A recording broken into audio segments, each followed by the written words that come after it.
پہلی رمضان سے آج 27ویں شب ہے، ختم قرآن کی محفل ہے۔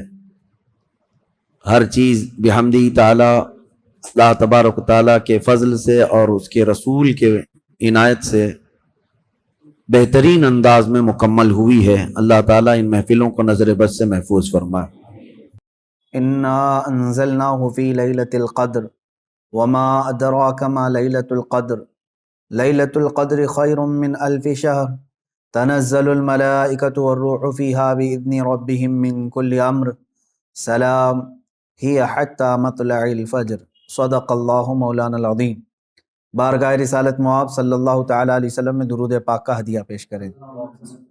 اللہم صلی علی سیدنا و مولانا محمد معدن الجود والکرم وآلہ واصحابہ الکرام وابنہ الکریم وبارک وسلم صلاۃ دائمۃ سرمدا ابدا۔ عزیزان گرامی وقار، آج کی یہ شب احادیث رسول صلی اللہ تعالیٰ علیہ وسلم کے مطابق ممکنہ لیلۃ القدر میں سے ہے۔ حضور اکرم صلی اللہ تعالیٰ علیہ وسلم کے فرمان عالی شان میں یہ ملتا ہے کہ شب قدر کو رمضان کی آخری طاق راتوں میں تلاش کرو، 21، 23، 25، 27 اور 29۔ اور اکثر فقہائے کرام، اولیاء کاملین اور بزرگوں کا رجحان لیلۃ القدر کے متعلق اس رات ہی کی طرف گیا ہے، وہ 27ویں شب ہی ہو سکتی ہے، زیادہ غالب گمان یہ ہے۔ اور ہم لیلۃ القدر کو، شب قدر کو اس لیے بھی ڈھونڈتے ہیں کہ اس رات کی فضیلت میں میرے آقا صلی اللہ تعالیٰ علیہ وسلم نے ارشاد فرمایا، اس رات جو بھی مومن بندہ ایمان کے ساتھ کھڑا ہوا اپنے رب تعالیٰ کے حضور، رات میں عبادت کے لیے کھڑا ہوا، توبہ و استغفار کیا، تو حدیث پاک میں اللہ تعالیٰ اس کے پچھلے تمام گناہوں کو معاف فرمائے گا۔ اس لیے لیلۃ القدر کی جستجو میں ہر مومن رہتا ہے کہ اس رات کو اگر اللہ تبارک و تعالیٰ نے معاف کرنا ہے، اس میں میرا بھی نام شامل ہو جائے تو پچھلے سابقہ تمام گناہ معاف کر دیے جائیں۔ اللہ تبارک و تعالیٰ ہمیں لیلۃ القدر کی برکتیں عطا فرمائے اور سابقہ خطاؤں اور گناہوں کو مولا معاف فرمائے۔ میں تمام مومنین سے یہی کہوں گا کہ یہ رات جس کے متعلق قرآن کہتا ہے لیلۃ القدر خیر من الف شہر، یہ ایک شب قدر جو ہے، ایک لیلۃ القدر، ایک رات 1000 مہینوں سے افضل ہے۔ 1000 مہینوں سے افضل ہے۔ 1000 مہینے کئی سالوں میں ہو جائیں گے۔ جب آپ اس کو ترتیب دیں گے 1000 مہینے تو کتنے سال بن جائیں گے؟ تو یہ اتنے سالوں سے بہتر ایک رات ہے۔ یوں سمجھ لو پوری زندگی عبادت کرنا ہے ایک طرف، اور لیلۃ القدر کی اس مقدس گھڑی میں عبادت کرنا ہے ایک طرف۔ اس لیے اس رات کو ضائع ہونے نہ دیں۔ جو لوگ اس رات کو عیش و عشرت میں اور ادھر ادھر بیٹھ کر کے یا پھر گھومنے پھرنے میں، بائک رائڈنگ میں اور لوگوں کے تماشے دیکھنے میں جو گزارتے ہیں، میں سمجھتا ہوں وہ بہت بڑے حرمہ نصیب ہیں۔ انہوں نے اپنی قسمت میں ملی ہوئی اس رات کو اپنے ہاتھوں ضائع کیا، ہلاک کیا۔ اور اسی لیے میرے آقا صلی اللہ تعالیٰ علیہ وسلم کی حدیث بھی ملتی ہے، وہ شخص تباہ و برباد ہو جائے، ہلاک ہو جائے جو رمضان کو پایا مگر اس کی قدر نہیں کیا۔ اب حضور پاک صلی اللہ تعالیٰ علیہ وسلم نے اس کے لیے دعائے ہلاکت فرمائی ہے، تو ایسا بندہ تو ہلاک ہونا ہی ہے، ایسے کو تو برباد ہونا ہی ہے جو رمضان پایا لیکن اس کی قدر نہیں کر سکا۔ تو میرے عزیزو، میں تمام نوجوانوں سے یہی کہوں گا، تمہارے لیے کھیلنے کودنے اور دوسرے کاموں کے لیے اور بھی بہت سارے اوقات ہیں، لیکن اس پاکیزہ وقت کو اس طرح ضائع نہ کرو۔ اور جو دیکھنے میں ملتا ہے، اس رات کو لوگ دوست احباب کے ساتھ نکل پڑتے ہیں، چلو عیش و عشرت کرنا ہے، کچھ گھومنا ہے پھرنا ہے، لوگوں کو پریشان کرنا ہے۔ اب تو حالات لاک ڈاؤن کے ہیں، باہر اگرچہ جانے نہ ملے مگر اپنے نوجوان بچے اپنے ہی محلے میں لوگوں کو، پولیس کو پریشان کرنے کے لیے نکلتے ہیں۔ تو کیا یہ رات اس طرح کے عیاشیوں کے لیے آتی ہے؟ کیا تم اس کو اوروں کی طرح، غیروں کی طرح سمجھتے ہو کہ انٹرٹینمنٹ کی ایک رات ہے، دوسروں کے تہواروں کی طرح رقص کرنا، ناچنا، شراب پینا؟ معاذ اللہ، یہ وہ رات ہے جو تمہارے سابقہ گناہوں کو معاف کرنے کی بشارت لے کر کے آ رہی ہے۔ تم اس کی طرف توجہ نہیں دیتے تو پھر ایک بات یہ بھی یاد رکھ لو، تم میں سے کسی کو یہ بات خبر نہیں ہے، کسی کو معلوم نہیں ہے کہ اگلا رمضان تمہاری زندگی میں آئے گا کہ نہیں آئے گا، نہیں معلوم ہے۔ یہاں تو لاشیں اس طرح سے دیکھنے کو مل رہی ہیں، روزانہ موت کی خبریں اس طرح عام ہو چکی ہے۔ تو آپ اندازہ کرو کہ اگر آپ کو اللہ تعالیٰ نے یہ رات عطا کیا ہے تو یہی سوچ کر کے کہ آپ عبادت کرو کہ شاید میری زندگی کی آخری رات ہوگی، یہ لیلۃ القدر شاید میری زندگی میں دوبارہ نہیں ملے گی۔ جب یہ تصور تمہارے اندر آئے گا تو انشاءاللہ عبادت کا ایک ذوق بھی بڑھ جائے گا، لطف بھی آئے گا، اور اللہ تعالیٰ سے گڑ گڑا کر کے مانگو گے بھی۔ اس طرح سے مانگو کہ مولا اگر یہ میری زندگی کی آخری شب قدر ہے تو اس رات کو بخشے بغیر مجھے اپنی جگہ سے نہ اٹھا، میرا نام بخشے وہ میں شمار فرما۔ جیسے کہ حضور پاک صلی اللہ تعالیٰ علیہ وسلم مکہ مکرمہ حاضر ہوئے اور جب واپس ہونے لگے تو خانہ کعبہ کے پاس آپ نے یوں دعا فرمائی تھی کہ اللہ اگر یہ میری آخری زیارت ہے خانہ کعبہ کے پاس تو پھر یہاں سے مولا ہم سب کی مغفرت کے بغیر ہمیں باہر نہ فرما۔ تو اس طرح سے آپ اس رات کو بھی یہ سمجھ کر کے دعا کریں کہ اگر میری زندگی میں اور دوبارہ رمضان آنا نہیں ہے یا لیلۃ القدر آنے کا ہماری زندگی میں کوئی نصیبہ نہیں ہے تو مولا اس رات کو ہی ہمیں معاف فرما دے اور اس کے بعد والی زندگی کو کبیرہ اور صغیرہ گناہوں سے محفوظ فرما دے۔ یہ لیلۃ القدر کے سلسلے میں میرے عزیزوں عبادتوں کا اہتمام کریں، عورتیں اپنے گھروں میں بچوں کو بھی لے کر بچیوں کو بھی لے کر بیٹھیں۔ صرف جاگنا اصل مسئلہ نہیں ہے، بعض لوگ سمجھتے ہیں کہ جاگنا چاہیے، جاگنے کا مطلب موبائل لے کر بیٹھ کر کے جاگنا، یہ فضیلت کی بات ہے۔ جاگنا اس کے لیے افضل ہے جو اپنے آنکھیں قرآن کی تلاوت میں لگا چکا ہو یا اپنے جسم کو رب ذوالجلال کی عبادت میں مصروف کر چکا ہو۔ اور اگر خالی جاگنا اور غیبت کرنا، چغلی کرنا یا واہیات دیکھنا ہے تو میں سمجھتا ہوں اس سے بہتر ہے سو جانا اس آدمی کا، وہ سو جائے گا تو کچھ گناہوں سے بچ جائے گا۔ تو یہ محض گناہ کرنے کے لیے جاگنا یہ افضل نہیں ہے اور نہ ہی اس میں کوئی نیکی کی بات ہے۔ اللہ تبارک و تعالیٰ سب کو اصلاح کی توفیق عطا فرمائے۔ آج میں خصوصیت کے ساتھ اس لیلۃ القدر میں آپ تمام کے سامنے حاضر آیا ہوں ایک درد دل لے کر کہ فلسطین کے مسلمانوں کے ساتھ جو حالات آج پیش آ رہے ہیں یہ نئی بات تو نہیں ہے، پچھلے 70 سالوں سے وہ اس ظلم کو برداشت کر رہے ہیں، لیکن اب حد ہو گئی ہے مسلمانوں۔ مسجد اقصیٰ میں بیت المقدس میں اسرائیلی پولیس داخل ہو کر اپنے جوتوں سمیت اور گولیوں سے مسلمانوں کو نشانہ بنانا، باضابطہ ہمیں وہاں کی جو خبریں آ رہی ہیں لوگ نماز میں مشغول ہیں، دعاؤں میں مشغول ہیں۔ کل بڑی رات تھی وہاں پر، کل لیلۃ القدر تھی، شب قدر کے لیے وہاں پر ہزاروں کی تعداد میں لوگ جمع ہیں، بچے بھی ہیں، بوڑھے بھی ہیں، جوان بھی ہیں، عورتیں بھی ہیں، وہ پیچھے آمین کہنے کے لیے آ بھی جاتی ہیں۔ ان سب کو ان ظالموں نے نشانہ بنایا ہے۔ مسجد اقصیٰ خون میں نہا رہی ہے، قبلہ اول ہمارا، بیت المقدس ہمارا، آج وہاں خون کی ہولی کھیلی جا رہی ہے۔ اب مجھے یہاں پر بات صرف اتنی کرنی ہے کہ وہ کہاں گئے سیکولر کے بھوت، وہ کہاں گئے جو انصاف اور امن و امان کی بات کرنے والے، ہیومن رائٹس کی تنظیمیں، کیا ان کے منہ میں گھی لگ گیا ہے؟ کیا ہے آج ان مسلمانوں کے خلاف جو حالات پیدا کیے جا رہے ہیں اسرائیلیوں کی طرف سے، اس پر کوئی آواز نہیں اٹھاتا؟ یہ دہشت گردی نہیں ہے میرے عزیزو؟ آپ سمجھو پوری دنیا ایک طرفہ دہشت گردی کے لیبل کو صرف مسلمانوں پر چسپاں کرنا چاہتی ہے۔ ورلڈ کا سب سے بڑا دہشت گرد ہے یہ اسرائیلی حکومت کے انڈر میں اس طرح کی جو سازشیں ہو رہی ہیں۔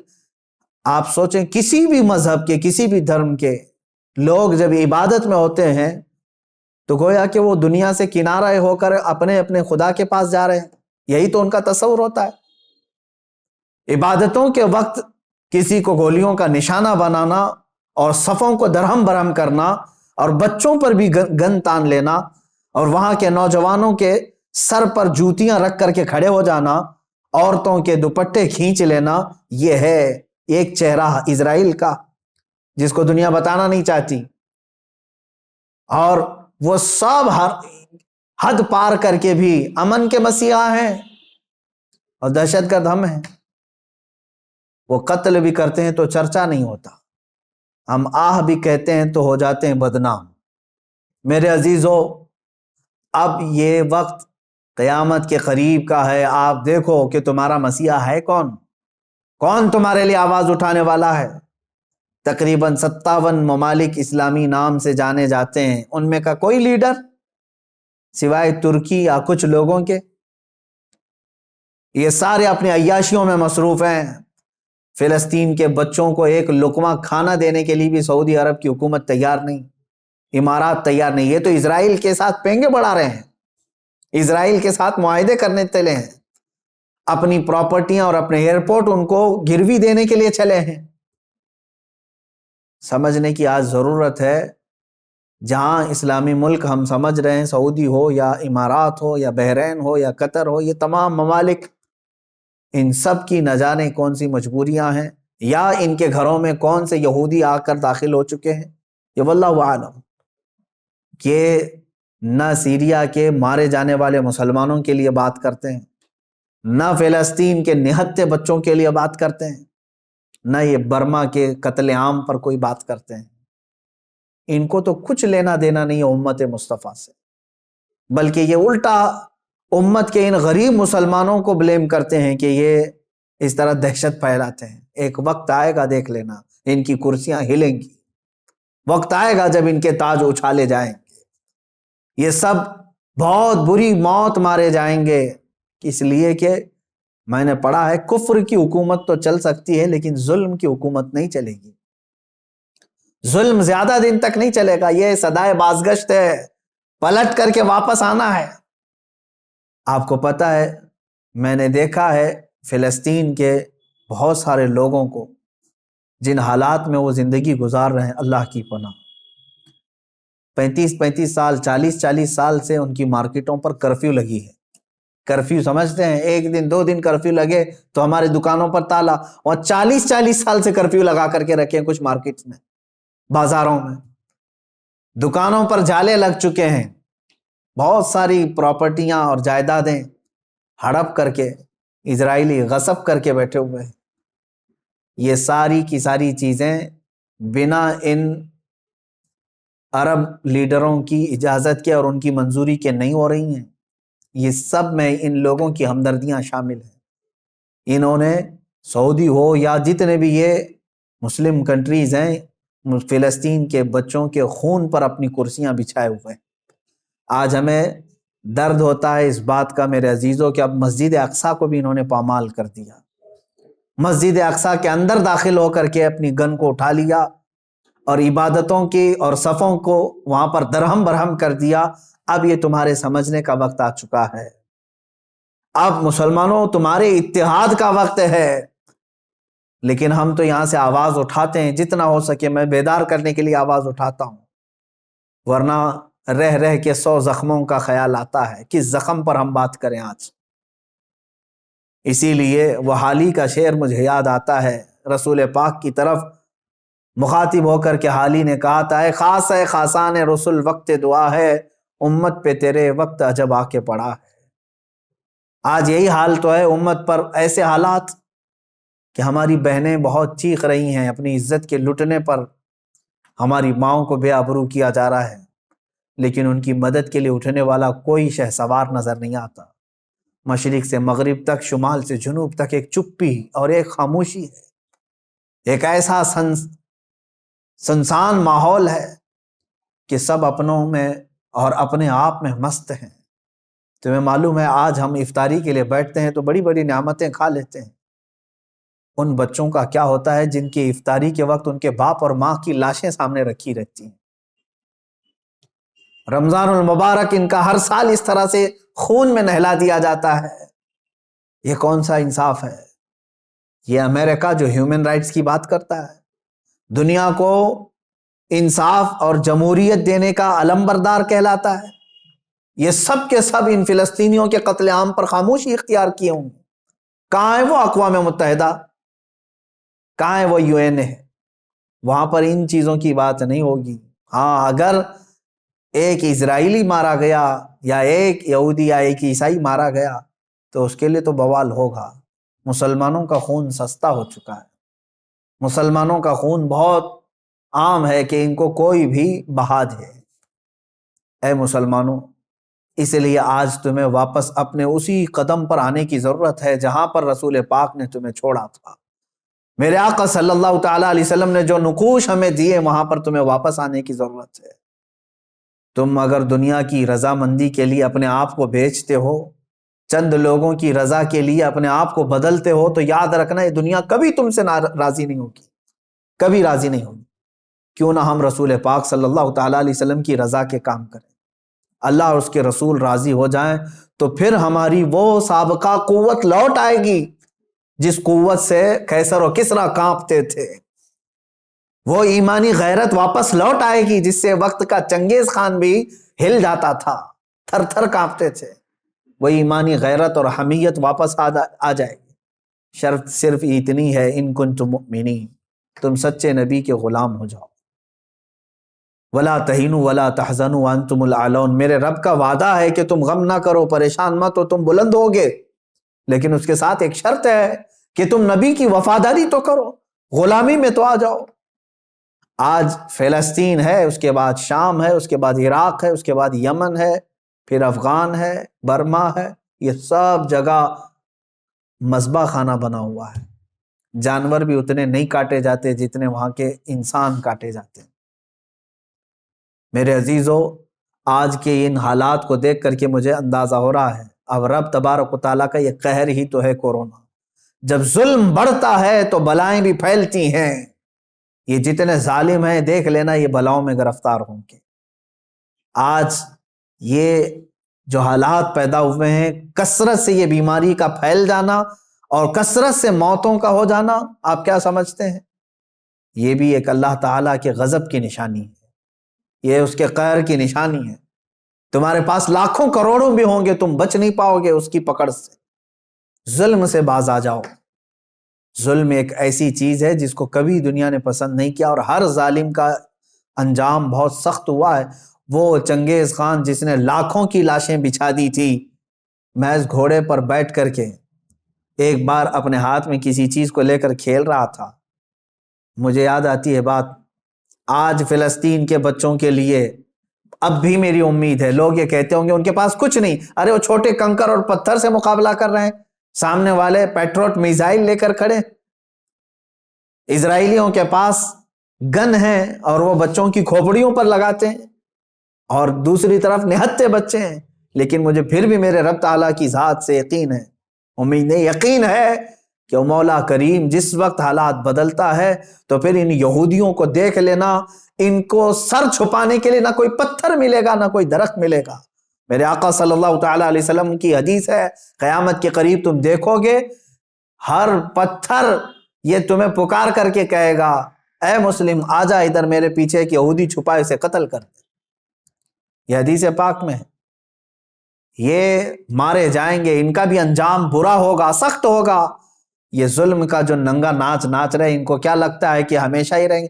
یہ خود چین سے کبھی نہیں رہ سکتے۔ ذلت والے لوگ، انبیاء کا بے حساب قتل کیا جنہوں نے، پوری دنیا کی آج چین و سکون کو غارت کرنے والا یہ اسرائیل کیا سمجھتا ہے کہ ہمیشہ ان کی حکومت قائم ہو جائے؟ میرے رب تبارک و تعالیٰ کا انتقام بہت قریب ہے، بہت قریب ہے۔ میں جو بات عرض کر رہا تھا وہ یہ ہے کہ فلسطین کے بچوں کے لیے اب بھی انشاءاللہ العزیز امید ہے، آئے گی۔ چنگیز خان ظالم تھا، اس نے انسانوں کی کھوپڑی سے مینار بنانے کا بھی حکم دے دیا تھا۔ اتنے قتل کرتے تھے، جس راستے سے وہ گزرتے پورے گاؤں کو جلا کے چلے جاتے تھے، کوئی نشانی نہیں رکھتے تھے۔ منگولیا کے رہنے والے یہ چنگیز خان نے ایک وقت ایسا آیا کہ تقریباً کئی 100 لوگوں کو، مسلمان بھی تھے اس میں اور دوسرے بھی تھے، قید کر کے لایا اور کھڑا کر دیا۔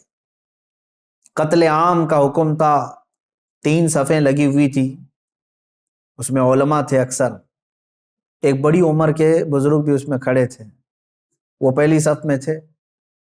تو جلاد کو اس نے حکم دیا، چنگیز خان اپنے گھوڑے پر بیٹھا ہوا تھا، اپنے گھوڑے پر بیٹھا ہوا تھا، حکم دیا کہ قتل کرو۔ تو پہلی صف کو جب قتل کرنے لگا جلاد، تو بڑی عمر والے جو تھے وہ ایک بزرگ وہ دوسری صف میں پیچھے چلے گئے کہ پہلی صف والوں کے سب سر اڑا دیے گئے، سب قتل ہو گئے۔ چنگیز خان دیکھ رہا تھا کہ ایک بوڑھا پہلی صف سے دوسری صف میں جا رہا ہے، دوسری صف کے قتل کا حکم ہو گیا، تو وہ بوڑھے میاں تیسری صف میں چلے گئے کہ بچ جاؤں کہیں سے۔ چنگیز یہ چیز دیکھ کر کے ہنس رہا تھا، کہکا مار رہا تھا، دوسری صف کے بھی پورے لوگ قتل ہو گئے، تیسری صف جب بچی تھی تب چنگیز خان نے اس بوڑھے کو مخاطب کر کے کہا، بڑے میاں یہ آخری ہے، پہلی سے تم دوسری میں آ گئے، دوسری سے تیسری میں آ گئے، میں دیکھ رہا ہوں مسلسل تم کو، اب پیچھے کوئی صف نہیں، آگے میری تلوار ہے، بتاؤ اب کہاں جاؤ گے، اب کون بچائے گا؟ اس بزرگ نے کہا، میرے رب کی ذات سے اب بھی مجھے امید ہے، میرے اللہ سے مجھے اب بھی امید ہے، وہ اگر چاہے تو اب بھی مجھے بچائے گا۔ کہا کہ اب کوئی صورت ہی نہیں ہے تمہارے بچنے کی، قتل عام کا حکم تھا، تیسری صف کے لوگوں کو قتل کرنے کا آرڈر دیا ہی تھا، اچانک وہ کوئی چیز لے کر کے اپنے ہاتھ میں کھیل رہا تھا چنگیز خان، اس کے ہاتھ سے وہ گر گئی، وہ چیز جیسی گری وہ جھک کر کے اٹھانے گیا تو گھوڑا ڈر گیا، اس کا ڈر کر کے بدک گیا اور ایسا دوڑا کہ چنگیز کے پیر جو ہے اس کے زین میں پھنسے رہ گئے اور سر نیچے لٹکا رہ گیا، اور گھوڑا اتنا سرپٹ دوڑتا گیا کہ اس کا سر جو ہے پتھروں سے ٹکراتا چلا گیا، اتنا ٹکرایا، لوگ پکڑنے کی کوشش کرتے رہے، گھوڑا کسی کے ہاتھ میں نہیں آیا، وہ بہت اعلیٰ نسل کا گھوڑا تھا جو چنگیز استعمال کرتا تھا۔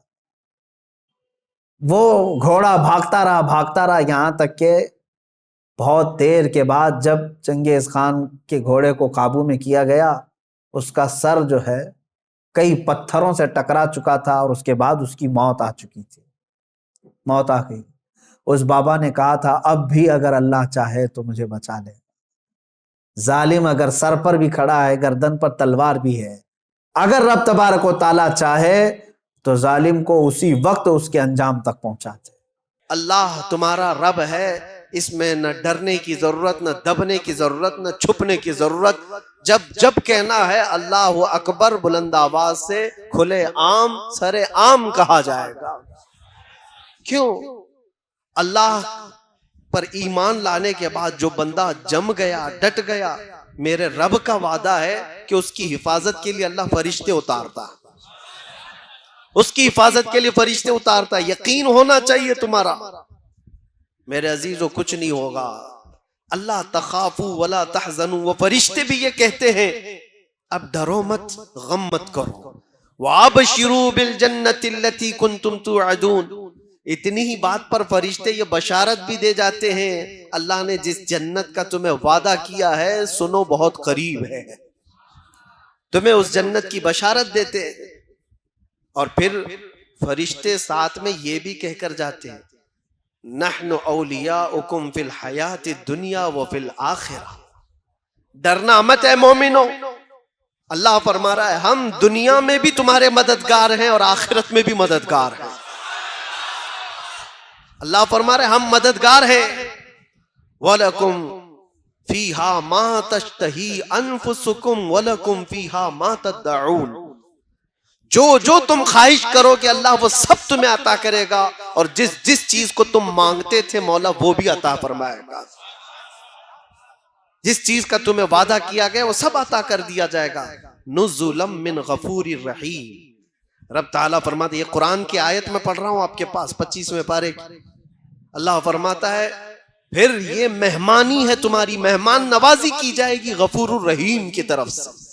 کس بات پر یہ ساری چیزیں کس بات پر مل رہی ہیں؟ صرف اس بات پر جس نے کہا میرا رب اللہ ہے، جس نے کہا میرا رب اور اس پر جم گیا، اس پر ڈٹ گیا، آج چاہے اس کی گردن پر کوئی کھڑا ہو جائے، چاہے اس کے سینے پر کوئی بھالا رکھ دے، اور پھر زبردستی پکڑ کر کے کہے اس کا نام لے، اس کا نام لے، اس کا نام لے، اس کا نام لے، مومن اگر ڈٹ گیا، جم گیا اور کہا میری ہر سانس پر اللہ اکبر ہی ہوگا، تو اس کے لیے قرآن میں اللہ فرماتا ہے اس کی مدد کے لیے مولا فرشتے اتارتا ہے۔ اب یہاں پر ایک سوال ہوتا ہے، ایک سوال کہ مولانا اتنی چیزیں اگر ہے، اللہ کہہ دینے پر فرشتوں کی مدد ہوتی ہے، تو پھر یہ فلسطین والے تو اللہ اکبر روز کہتے ہیں، اور ان کی مدد کیوں نہیں ہوتی؟ فرشتے کب آئیں گے؟ کب ان کی مدد کریں گے؟ تمہیں اس طرح کے شک و شبے میں ڈال کر کے ڈگمگایا جاتا ہے، تمہارے پاؤں میں زلزلہ لانے کی کوشش کی جاتی ہے۔ کچھ نہیں، مولانا لوگوں کی باتیں۔ میرے عزیزو، میں جو بات کہہ رہا ہوں یہ مولانا لوگوں کی بات نہیں، اللہ کا کلام پڑھ رہا ہوں۔ زمین ٹل سکتی ہے، زمانہ ٹل سکتا ہے، مگر میرے رب کا فرمان غلط نہیں ہو سکتا، ایک شبہ بھی نہیں۔ قرآن شروع ہی ہوتا ہے کہاں سے پتہ ہے؟ الف لام میم ذالک الکتاب لا ریب فیہ۔ سورہ فاتحہ کے بعد سورہ بقرہ جو ہے اس کی شروع کی آیت ہے، اللہ فرماتا ہے یہ وہ عظمت والی کتاب ہے لا ریب فیہ، اس میں شک کی گنجائش بھی نہیں، شک بھی نہیں کر سکتے ہوگا کہ نہیں ہوگا، ہوگا کہ نہیں ہوگا، نہ ہوگا تو ہوگا۔ اور اللہ فرما رہا ہے تمہاری مدد کے لیے فرشتے اتارے جائیں۔ اب یہ جو سوال ہے اس کو میں بتاتا ہوں، ان حالات میں ان مظلوموں کی مدد کیوں نہیں ہو رہی ہے؟ ان کے لیے کیوں فرشتے نہیں اترتے؟ میرے عزیزو، کیا تم دیکھ رہے ہو کہ اتر رہے ہیں کہ نہیں اتر رہے؟ ہم دیکھ رہے ہیں کہ فرشتے آ رہے ہیں کہ نہیں آ رہے ہیں؟ جو وہاں کے حالات ہیں یہ بظاہر ہمیں نظر آتے ہیں، لیکن اللہ کا وعدہ سچا ہے، سچا ہے اور سچا ہے۔ جس کے ساتھ اللہ تبارک و تعالی بھلائی کا ارادہ فرماتا ہے اسے شہادت کے مقام پر پہنچاتا ہے، اور جس کو شہادت ملی ہے، جس کو شہادت ملی ہے، جانتے ہو پوری کائنات سمیٹ کر کے لاؤ شہید کے ناخن کے برابر بھی نہیں ہوگی، پوری دنیا سمیٹ کر کے لاؤ شہید کے ناخن کے برابر نہیں ہو پائے گی۔ شہید کو اللہ تبارک و تعالی جو مقام عطا کرتا ہے حدیث پاک میں ہے، اس کی روح نکلنے سے پہلے اسے جنت دکھائی جاتی ہے، اسے جنت میں اس کا ٹھکانہ بتا دیا جاتا ہے۔ تو کیا یہ اللہ کی مدد نہیں ہے؟ کیا یہ اللہ کی رحمت نہیں ہے؟ صحابہ، تابعین، اولیاء سبوں نے یہ دعا کیا کہ اللہ تیرے راستے میں ہمیں موت آئے تو شہادت کی موت آئے۔ کسی شہید کی موت پر تم فخر کرتے ہو کہ نہیں کرتے ہو؟ شہیدوں کو ہم زندہ کہتے ہیں اور قرآن بھی کہتا ہے۔ تو ان مومنین کے ساتھ جو آج ظلم ہو رہا ہے وہ یوں ہی نہیں مارے جا رہے بلکہ ان کی ہر موت شہید کی موت ہے، وہ شہداء ہیں، شہید ہیں، ان کو اللہ نے جو جنت کا وعدہ فرمایا وہ مل کر رہے گا۔ لیکن تمہارا امتحان ہے، چاہے تمہارے سامنے کوئی مر جائے، کٹ جائے، قتل ہو جائے، ظلم کے ساتھ کوئی پکڑا جائے، مارا جائے، تم اپنے ایمان کے ساتھ اگر باقی رہتے ہو تو یہ اللہ کا وعدہ تمہارے ساتھ ہے، ایمان کے ساتھ۔ کون سا ایمان؟ میں نے کہا ہے میرا رب، ہم نے کیا کہا ہے؟ ہمارا رب، اور پھر اس پر جمے رہ گئے، اس پر جمے رہ گئے۔ یہ ایمان کا ایسا حصہ میں تمہیں بتا رہا ہوں، حدیث پاک میں میرے آقا صلی اللہ علیہ وسلم فرماتے ہیں جس کے دل میں ایمان آ گیا پھر وہ کفر اور شرک سے اتنی نفرت کرتا ہے جیسے انگارے میں ہاتھ ڈالنے سے نفرت کرتا ہے۔ آگ کے تندور میں ہاتھ ڈالنا پسند کرتا ہے کوئی پسند کرتا ہے؟ آگ کے تندور میں ہاتھ ڈالنے کو جتنا ناپسند کرتے ہو، ایمان والا کفر اور شرک سے اتنا ہی بیزار رہتا ہے، اتنی ہی دور بھاگتا ہے، چاہے جیسے بھی حالات ہوں۔ لوگوں کو آج پتہ نہیں کیا ہو گیا۔ میں تو اپنا میسج دے کر کے رہوں گا۔ قرآن کیا کہتا ہے؟ یا ایھا الذین آمنوا ادخلوا فی السلم کافہ، اے ایمان والو اسلام میں پورے کے پورے داخل ہو جاؤ، آدھا تیتر آدھا بٹیر نہیں ہونا چاہیے، جو ہو پورے ہو جاؤ۔ ان کو بھی راضی رکھیں گے، ان کو بھی راضی رکھیں گے، تھوڑا یہاں بھی لگا لیں گے، تھوڑا وہاں بھی لگا لیں گے، صبح ان کے پاس چلے جائیں گے، شام میں ان کے پاس چلے جائیں گے، پارٹی اس کے بغیر تو چلتی نہیں ہے۔ یہ بہت ساری جگہوں پر آج کے جو حالات ہیں، لوگوں نے یہ سمجھ رکھا ہے سیاست کرنا ہے، پالیٹکس کرنا ہے تو پھر سب کو راضی رکھنا ہے۔ ہم یہ نہیں کہتے کہ سب کو راضی نہ رکھو، راضی رکھو، لیکن اپنے خدا کو سب سے پہلے راضی کرو، اور اللہ بہتر جانتا ہے اس کو تم راضی رکھو گے پوری دنیا کو اللہ تم سے راضی کرا دے گا.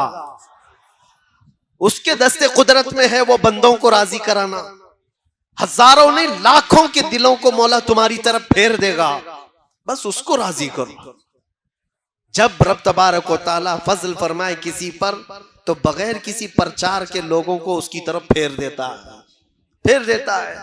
یہ میں نے پریکٹیکل اپنی لائف میں دیکھا. ان علاقوں میں میں گیا جہاں کا نام کبھی زندگی میں نہیں سنا, نہ کبھی پڑھا, نہ کسی اور سے سنا, بہار, بنگال, جھارکھنڈ یا اس کے علاوہ, لیکن دیکھ کر کے حیرت ہوتی ہے. وہ انجان لوگ جن سے ہمارا کبھی کوئی تعلق نہیں, گھنٹوں ہمارے استقبال میں راستہ تکتے کھڑے ہیں, اور دیکھتے ہی محبتوں کا وہ نظرانہ, محبتوں سے وہ ان کی آوازیں, ایسا لگتا ہے صدیوں پرانی ہماری کوئی ملاقات ہے. آج میں پہلی مرتبہ تمہارے علاقے میں آیا, یہ جوش و خروش, یہ جو محبتوں کے تحفے, جس طرح سے لوگوں کا یہ استقبال, یہ کس لیے ہے؟ یہ ساری چیزیں دیکھ کر کے مجھے کبھی اجنبیت نہیں لگتی کہ ہم کوئی نئے لوگ ہیں. یہ محسوس کراتی ہے یہ محبت کہ برسوں پرانی کوئی محبت ہے. یہ محبت میری اپنی کمائی ہوئی نہیں ہے, نہ ہی میرے زبان کا کمال ہے, نہ ہی میرے کوئی جسم کا کمال ہے, نہ میرے علم کا کمال ہے. مولا کریم رب ذوالجلال جب چاہتا ہے کائنات کے چپے چپے کو کسی انسان کی طرف پھیر دیتا ہے. میں بات کر رہا ہوں تاجدار مدینہ کی, اور مولا نے سارے لوگوں کے ذہن و دماغ کو ہماری طرف پھیر دیا ہے.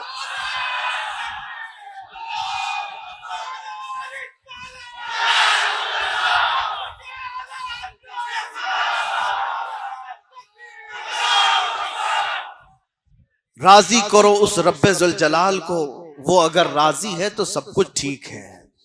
اگر وہ اسی کو ناراض کیا اور پھر دنیا کو راضی کرتے کرتے تھک گئے, کیا ملا, کیا حاصل کیا ہے؟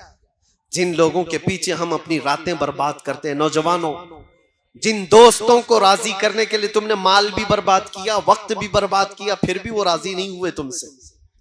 ایک دن ان کے ساتھ کچھ تمہارا برا ہوا, وہ ساری پرانی یادیں سب ختم کر دی گی, سب تعلقات مٹا دیے جائیں گے. دوستوں کے لیے تم نے اپنے ماں باپ کے ساتھ بیٹھنا چھوڑ دیا, دوستوں کی وجہ سے تم اپنے گھر میں وقت دینا کم کر چکے ہو. اس دنیا کو راضی کرنے کے لیے کیا کیا نہیں کیا, لیکن وہ راضی کبھی نہیں ہوتی. اور اگر تمہارے 4 دوست ہیں تو چاروں کو ایک ساتھ راضی رکھو, یہ بھی مشکل ہے. ہو سکتا ہے تمہارے کسی کام سے 2 راضی اور 2 ناراض.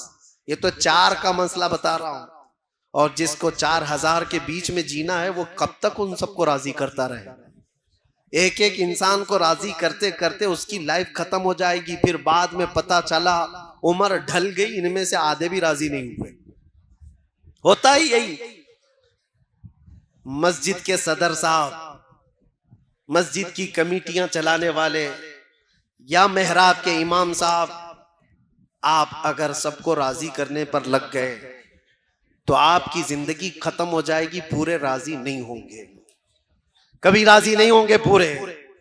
ایک بات یاد رکھو, تمہیں رب تبارک و تعالیٰ نے یہ خدمت عطا کی ہے تو صرف رب ذوالجلال کو راضی کرنے پر لگو. اللہ کو راضی کرو, اور اللہ اگر راضی ہوا تو پوری کائنات کو اللہ خود اپنی جانب سے تمہاری طرف سے راضی کرا دے گا. وہ تمہاری محبت ان کے دلوں میں خود ڈال دے گا. مجھے آج بتاؤ, سلطان الاولیاء غوث العظم عبد القادر جیلانی رضی اللہ تعالیٰ عنہ کو دیکھا ہوا یہاں کون بیٹھا ہوا ہے؟ کوئی ان کو دیکھا ہوا؟ ان کے زمانے کا, آس پاس کا سرکار غریب نواز کو دیکھا ہوا کوئی ہے؟ برسوں بیت گئے, لیکن آج بھی تمہارے دلوں میں ان کے نام کی بھی محبت کیسی ہے؟ ان کے نام کی بھی محبت کیسی؟ وجہ یہ ہے کہ وہ جب تک زندہ تھے صرف اپنے رب کو راضی کرتے تھے. اللہ کو راضی کرنے پر لگ گئے, اللہ کو راضی کرنے پر لگے رہے, اور رب تبارک و تعالیٰ نے پوری کائنات کو ان سے راضی کرا دیا ہے. پوری دنیا میں لوگوں کے دلوں میں اللہ نے ان کی محبت ڈالی ہے.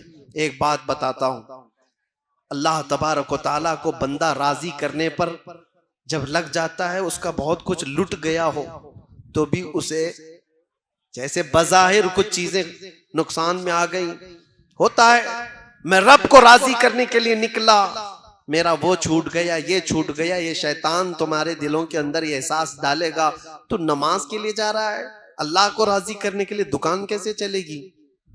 پورا فل بزنس ٹائم ہے یہ نماز کا، اس وقت گراہک کو چھوڑ کے کیسے جائے گا؟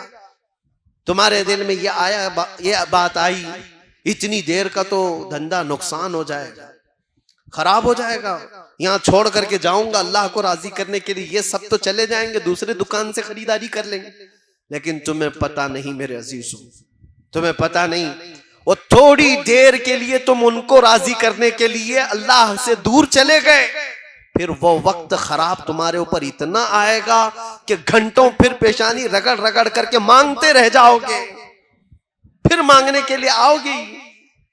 اسی لیے ایک بات یاد رکھو، میں بتا رہا ہوں، بزرگوں نے یہ بھی فرمایا کہ جو بندہ اپنی دکان، اپنے کاروبار، یہ ساری چیزوں سے چھوڑ کر بھاگ کر آتا تھا اللہ کی بارگاہ میں، تو اس کے کاروبار کو چلنے نہ چلنے کی کوئی ٹینشن نہیں ہے۔ فرمایا گیا کہ اللہ تعالیٰ کے فرشتے گراہک بن کر کے اس کی دکان پر آتے، کسی نہ کسی طرح سے اس کا کام چلتا رہے۔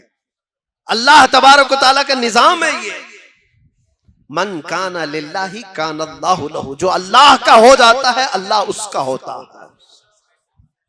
پھر میں اسی بات پر آتا ہوں، اللہ ہمارا رب کیا ہے؟ اس پر جمے ہو، ڈٹے ہو، سنو، کچھ قربانیاں دینی پڑ سکتی ہیں، کچھ قربانیاں دینی پڑ سکتی ہیں، ضروری نہیں کہ ہر ایک کی زندگی سے قربانی لی جائے گی، وہ رب تعالیٰ جس سے چاہے اپنے نام پر قربانی لے، جس سے چاہے۔ تو کیا اس بات سے ڈر کر بھاگتے ہو کہ اللہ تعالیٰ کی بارگاہ میں قربانی دینے سے بھاگنا چاہیے مجھے؟ سنو، ایک پرانے زمانے کی حکایت ہے، میں سنا دیتا ہوں۔ سنا ہے کہ موسیٰ علیہ السلام کے پاس ایک خاتون آئی، اس کے بچے نہیں تھے، اولاد نہیں تھی، اس نے آ کر کے کہا کہ آپ دعا کر دے، اللہ میرے حصے میں بیٹا دے دے، بیٹی دے دے، کچھ تو اولاد ملے۔